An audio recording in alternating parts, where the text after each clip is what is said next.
good to be back in Georgia. Thank you, everyone. Can we please hear it for Tyler?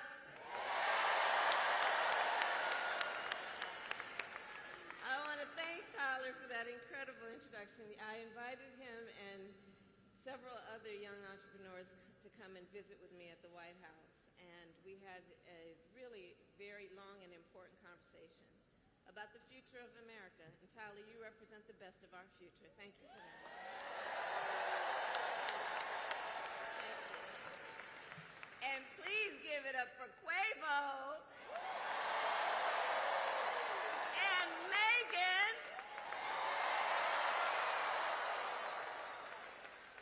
So it is so good to see everyone. And let me also thank our incredible members of Congress who are with us this evening. Senator John Ossoff, Senator Raphael Warnock, and Representative Nikema Williams.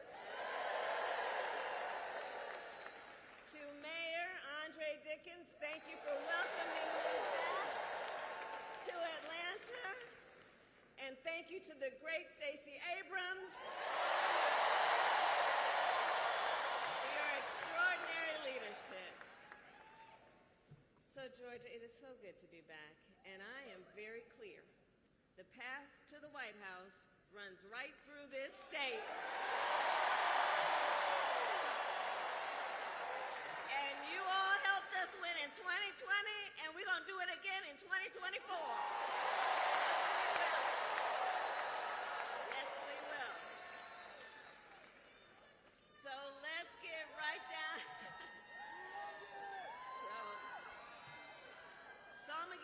I'm gonna get into some business now. Okay, I'm gonna get into some business now. All right. So Georgia, as many of you know, before, and have a seat if you have a chair.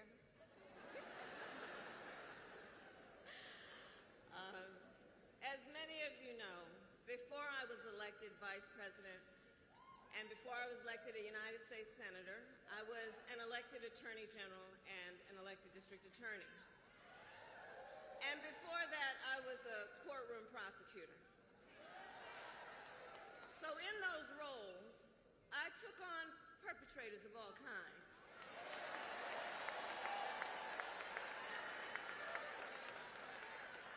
Predators who abused women. Fraudsters who ripped off consumers. Cheaters who broke the rules for their own gain. So hear me when I say, I know Donald Trump's type.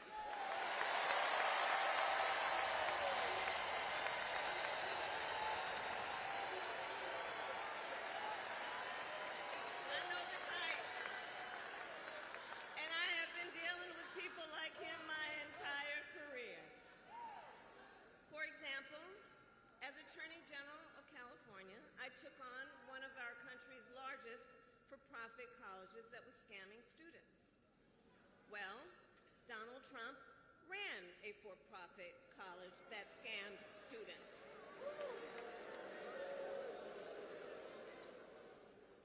As a prosecutor, I specialized in child sexual abuse cases and sexual abuse cases. Well, Trump was found liable for committing sexual abuse. And as an Attorney General, I held the big Wall Street banks accountable for fraud. Donald Trump was just found guilty of fraud. 34 counts.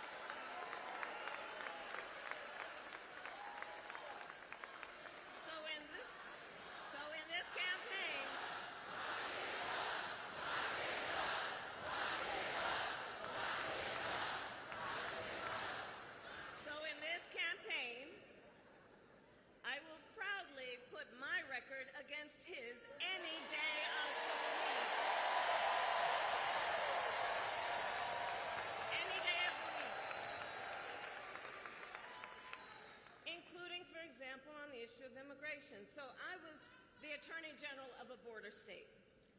In that job, I walked underground tunnels between the the United States and Mexico on that border with law enforcement officers.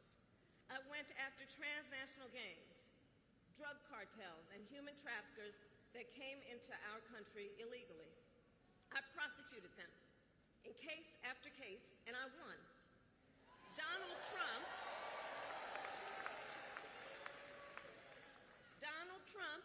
on the other hand, has been talking a big game about securing our border, but he does not walk the walk. Or as my friend Quavo would say, he does not walk it like he talks it.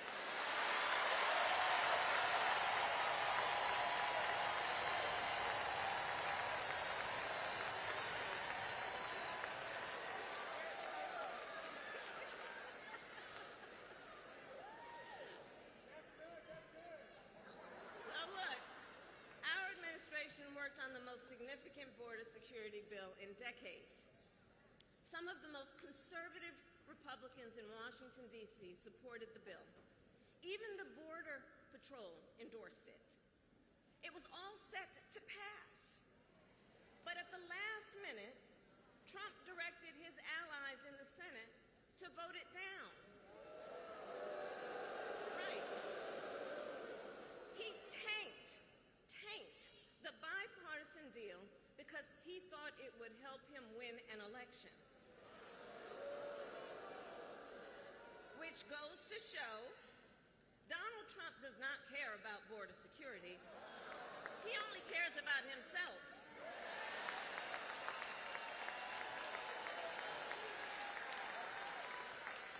And when I am president, I will work to actually solve the problem.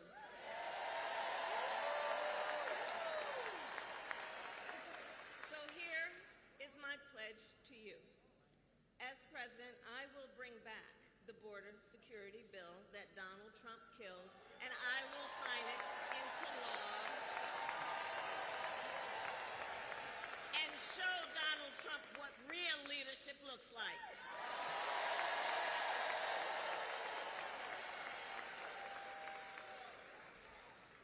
But make no mistake, this campaign is not just about us versus Donald Trump. Truly, this campaign is about two very different visions for our nation. One focused on the future, the other focused on the past.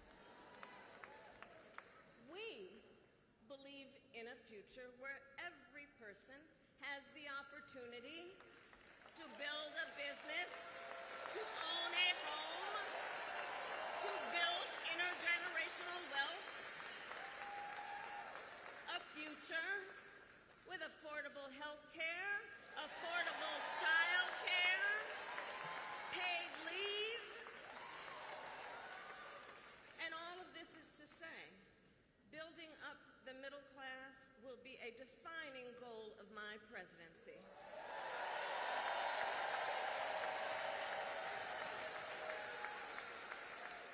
Because we here all know when our middle class is strong, America is strong.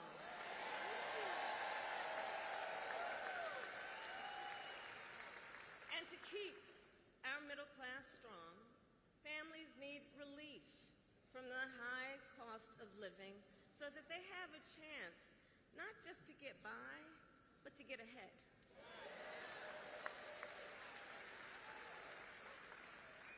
And yes, it is true that by many indicators, our economy is the strongest in the world. But while inflation is down and wages are up, prices are still too high. You know it and I know it. And when we win this election, here's what we're going to do about it. On day one, I will take on price gouging and bring down costs.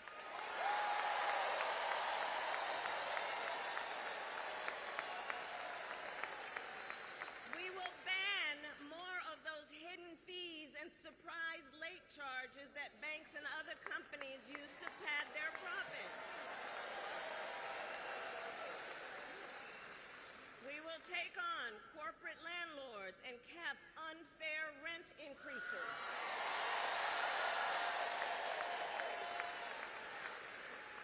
And we will take on Big Pharma to cap prescription drug costs for all Americans.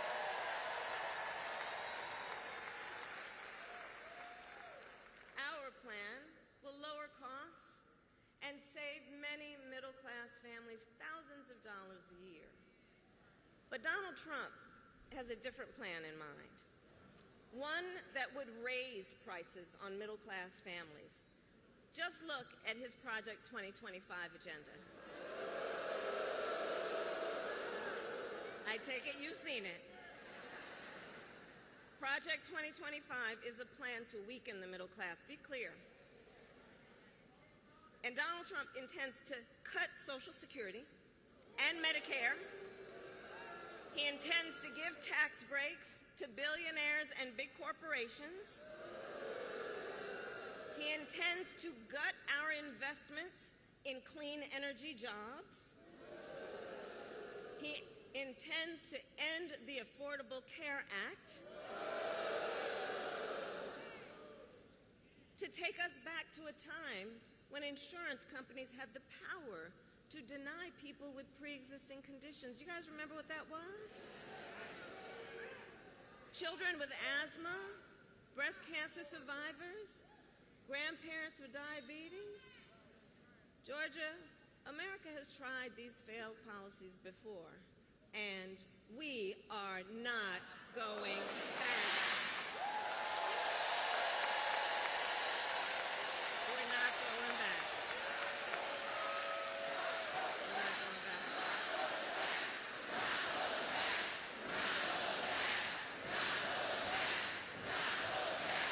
That's right.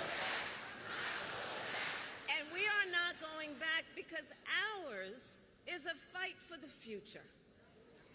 And it is a fight for freedom. Across our nation, we are witnessing a full-on assault on hard-fought, hard-won freedoms and rights. The freedom to vote, the freedom to be safe from gun violence, the freedom to live without fear of bigotry and hate, the freedom to love who you love openly and with pride,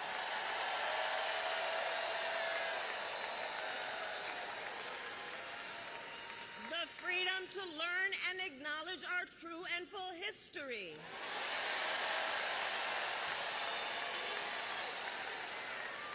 And the freedom of a woman to make decisions about her own body and not have her government tell her what to do.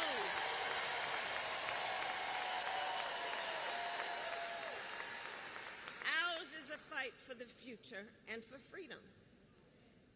And I don't have to tell folks in Atlanta that generations of Americans before us led the fight for freedom.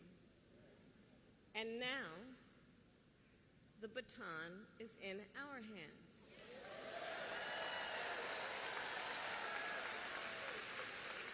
Each and every one of us.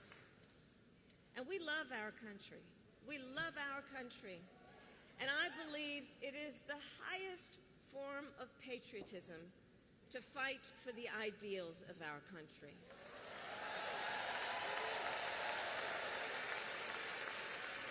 And so, we who believe in the sacred freedom to vote will finally pass the Freedom to Vote Act and the John Lewis Voting Rights Advancement Act.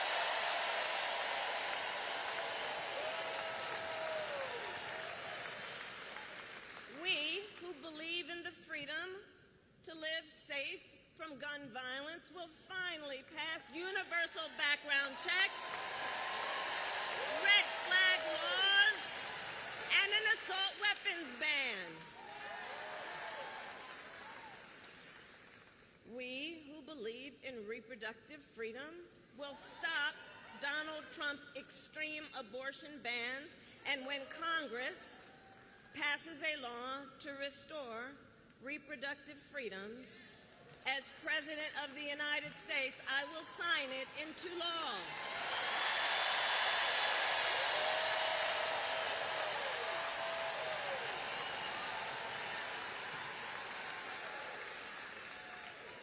November 5th is in 98 days.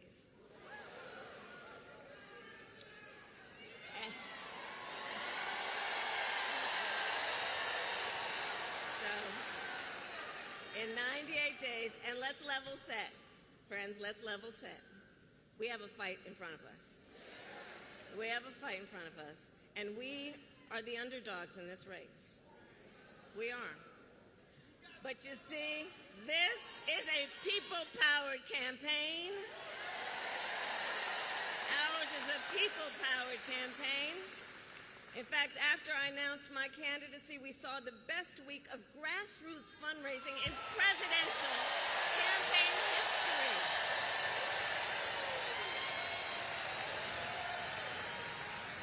And if you go to KamalaHarris.com, you can help us build on that success.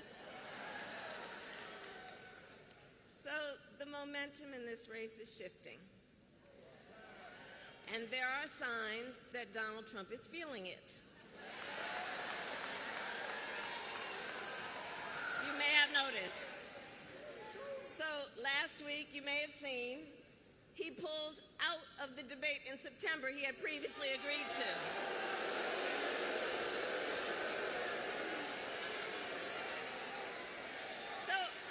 So here's the thing. Here's the funny thing about that.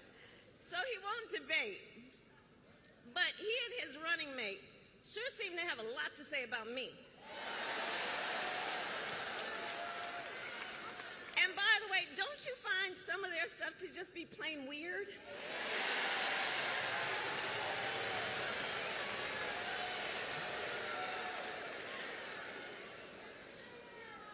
Well, Donald,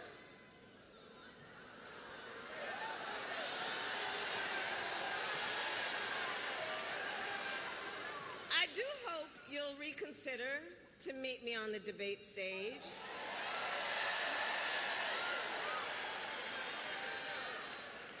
Because as the saying goes, if you've got something to say,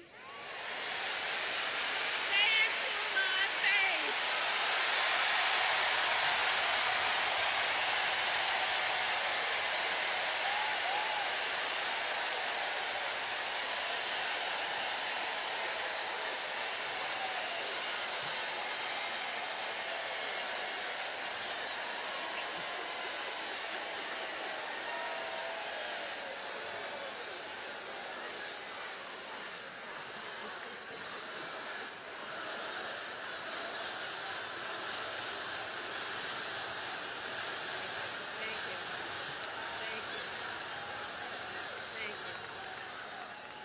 Georgia, in the next 98 days, we have our work cut out for us.